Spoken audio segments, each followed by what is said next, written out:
U svakoj staroj fotografiji, u svakoj vjenčanici i u svakoj bakinoj priči krije se jedan komadić Neretve koji ne smijemo zaboraviti.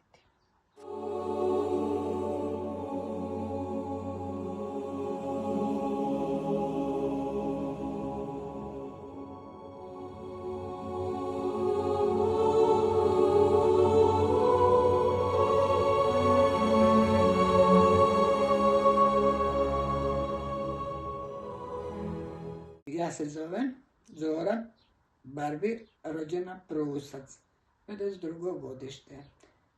Rodom sam iz Podrunjice, kad sam se udala, vjenčali, onda sam se preselila u Krvavac. Muža sam upoznala jer smo radili skupa u poduzeću Mobili. Hodali smo možda godinu dana.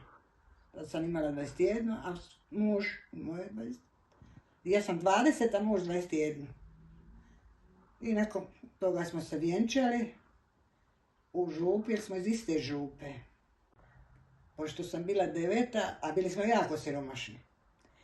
Ja sam radila i svoje plaće pomalo svaki mjesec kupovala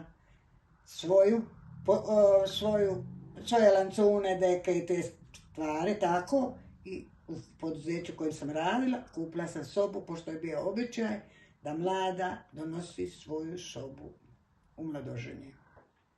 Jutro mog vjenčanja, bilo je jako hladno noći, prije na noć snijeg pao. Smrzla sam se to jedno, ali sam se obukli smo, pomogli smo se obući koji danas, kao što pomažu mladoj.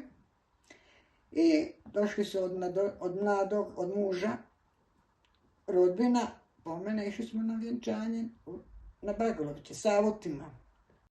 Sad će tebi tvoja baba pokazati, ovo je meni moj brat kupio iz Njemačke, mi donio vjenčanicu.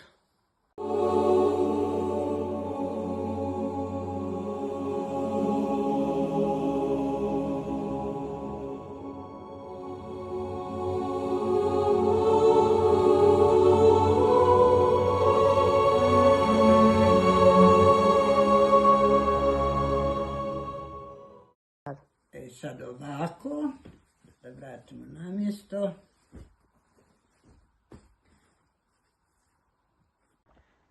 Sve se sreće u životu mijenja, ljubavi moja, ali ako čovjek zna odakle je i koga nosi svojim nidrima, nikad u životu neće biti zaboravljen i izgubljen.